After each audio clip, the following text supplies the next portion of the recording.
Hey guys, it's Lindy. And it's Mike here, and this is TIY. The Tiny It Yourself channel, and today we're going to show you how to install windows. Yep, we're going to do one window from start to finish, so hopefully you learn something. All right, let's do it. Do it. Do it. Okay, so here are the supplies that we'll be using today. We have our leftover tape for when we did our house wrap. We have a measuring tape. We have our flashing tape that goes around the windows. We have a 1/4 inch recycled wood shims. We have our drill. We have these nifty screws, some scissors, a Sharpie, and then our sure corner kind of to help stabilize the corner of our windows. All right, so when you're putting your windows in, of course, you should already have your house wrap on. And because the house wrap is on, I can't really see the window. And I could just go inside and kind of do all the marks and cuts from the inside, but it's easier to see what's going on from this angle. So right now I'm just finding exactly where the corners are, and I'm putting a mark.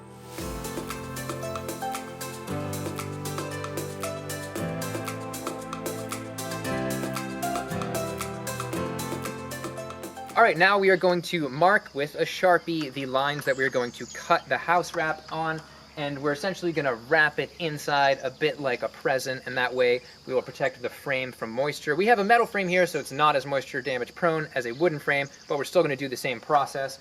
And so what we do is essentially a upside down wine glass, and I'm gonna do it in a way where we're gonna have a solid 4 inches here to just fold down onto the bottom frame. And so we start with a diagonal line coming out to 4 inches. I'm gonna map 4 inches out here, diagonal line here, and I'm just gonna go like that. And now we have our bottom cut line, and then we're gonna do an incision that goes straight up the middle all the way up. And that's, since this is a 36-inch window, that's gonna be about 18 inches in, which is right there. And then we're gonna cut the top just at the top line, just straight the whole way, and I can sort of track the top right there with the marker. And then I'll look at the 18 inches. This doesn't need to be really precise because this is slack that's gonna be trimmed off anyway. And I can probably find an 18, doesn't even really matter. Like that, and then we're coming down like that, and then we have our corners here, which come out at a diagonal angle like this, and this is gonna fold over the top of the window, as you will see in a second. All right, so let's cut.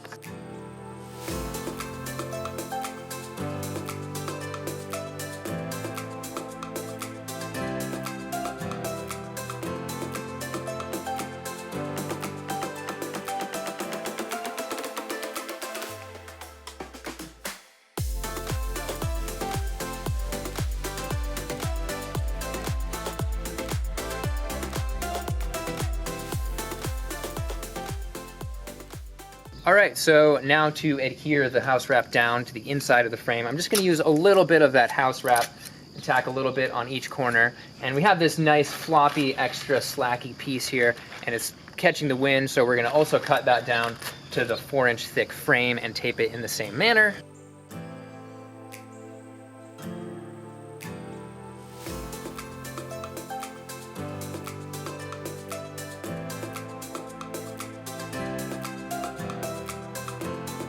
Okay, so now that we've folded in the house wrap, you can see that there's this little exposed area in the corner here. So we got these from our local hardware store, and they just sit in here like so to help cover that exposed area. And then the window goes on top of them. And we just wanted to make sure that we had extra kind of protection for this area because it does sit below our valley here, which means it'll have a lot of excess moisture coming up. So in this corner we have a little bit of a unique situation because we're doing 2 windows side by side and we have a 4-inch post in between them. If we were to just put this in there, it would obviously overlap here, so we're just gonna have to trim it up so that it sits nice and flush with this other one right here. Okay, so this is nothing fancy. We're just gonna mark out where it overlaps and then cut it with just simple scissors.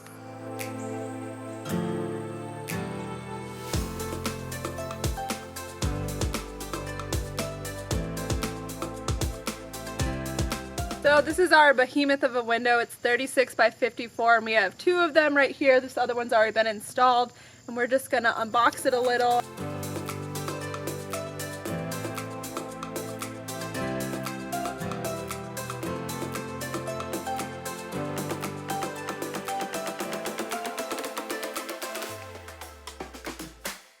Okay, now you can really get an idea of the nailing flange, essentially just this thin piece around that will adhere, that will anchor it down to the wall.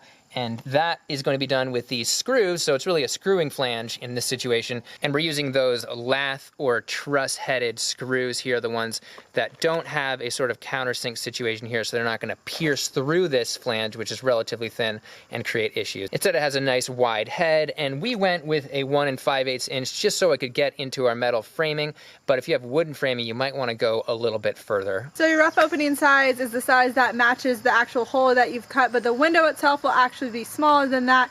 So that is why you need to use these little guys, which are shims, to basically hold the window in place and to level it off. So we need to do the bottom of the window first, which means we'll be cutting shims to fit down here, and we'll be cutting about 5 of them for the window to rest on. And they will be about the length of the inside of this window here, which you'll see in just a second. All right, so this is a side view of our window. This is the inside and this is the outside. And so the shim is the width of the inside, which looks like it's about 1 1/2 inches. And so we're gonna cut the shims to that length.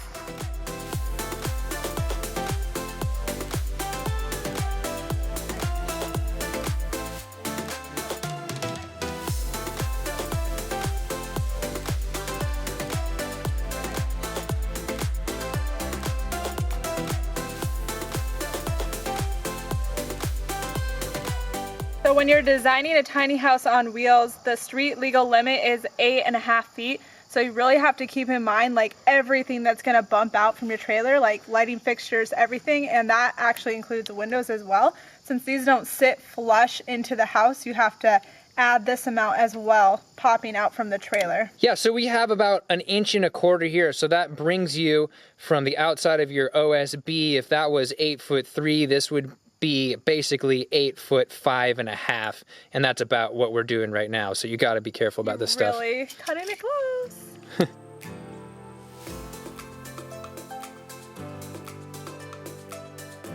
So now you can see what the shims look like. There is a gap there, and that will be spray foamed. And then the next step is to make sure that it is plumb, it is level vertically.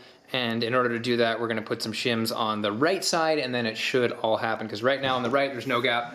And then on the left, there's about a 1/2 inch gap. All right, it's a little hard to see what's going on. I can't even see my face, but Lindy is pushing the window in from the outside, and we are gonna push the window over and put this shim in, and then we should be good to go.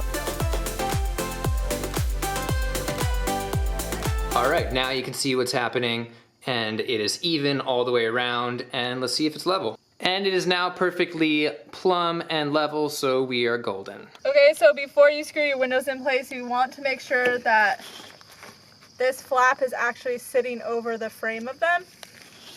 This is gonna help wick moisture away from the window. So to hold the window in place, we're gonna put screws in each corner, and then we're gonna go back around and do 16 inches.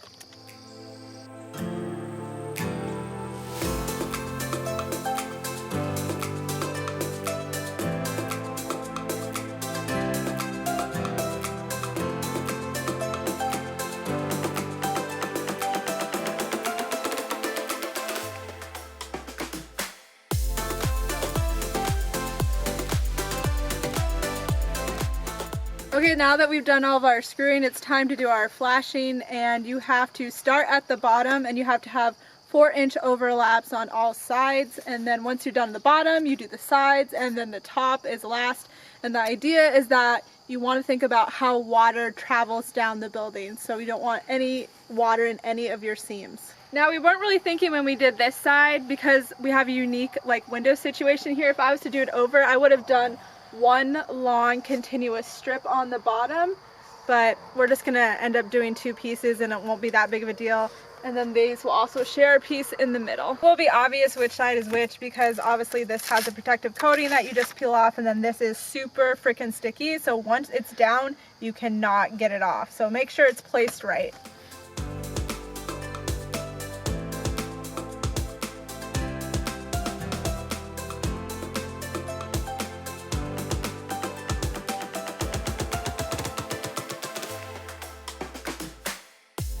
So once you have it aligned and you press it down, make sure that you go from one end to the other to get all the bubbles out, and you can get some kind of like pressing mechanism and really like roll it down, but I think your hands will be okay. Okay, so now we are doing the vertical strip, Same process as before. And I want to mention that we just lay these out on a table, use a tape measure to cut the right length, mark it with a Sharpie, and then cut it with scissors. And so the top here is gonna go under that little flap.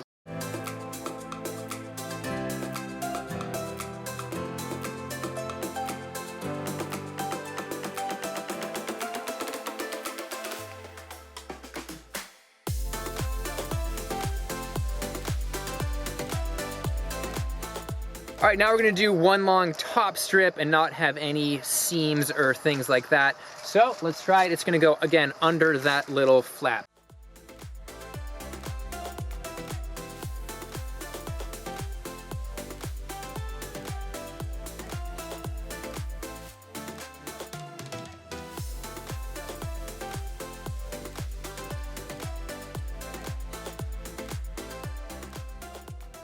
All right, it's starting to get dark, but now we're gonna do our final step, which is just the house wrap tape along the whole side and over those diagonals so no water gets in. So we're actually cutting off a little bit of that flap because otherwise there's nothing for it to stick onto and it gets a really awkward joint right here. So this way there will be contact for the tape. I already did part of it right here. You can see it's getting good contact now. And now Lindy is doing the finishing touch, getting that diagonal slit fully weatherproofed with that tape. All right, on this other window, we're gonna experiment with another method, and that is using this product called Sill Sealer. It's essentially just a thin strip of foam, which is gonna act as a thermal break between our metal framing, which is particularly conductive, and our window, so it should prevent some heat loss. And normally if you had wood, you could probably just staple it right in, but since we have metal here, I think we're gonna have to tape it, and I'm gonna tape starting at halfway up on the right instead of the corner so that we don't have a weak spot. All right, let's go.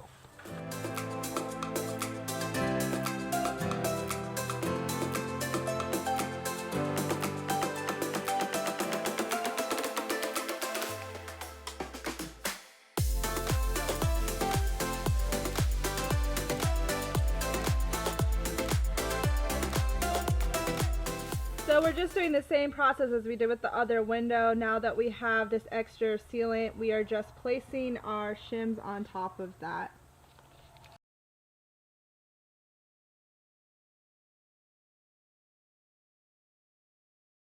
So we started popping it in with the Sill Sealer and the shims on top like we just showed, but the hole became a little bit too small. We popped the shims out, and then now it's fitting perfectly just with the Sill Sealer. It was able to close the gap and make it fit quite snugly, so we're feeling good about that. Another thing I like about the idea of Sill Sealer on a moving tiny house is it's kind of like a nice little padded buffer thing, so that maybe when things shift, it will prevent a window cracking. Hopefully that won't be a problem anyway, but it's just one more added feeling of security.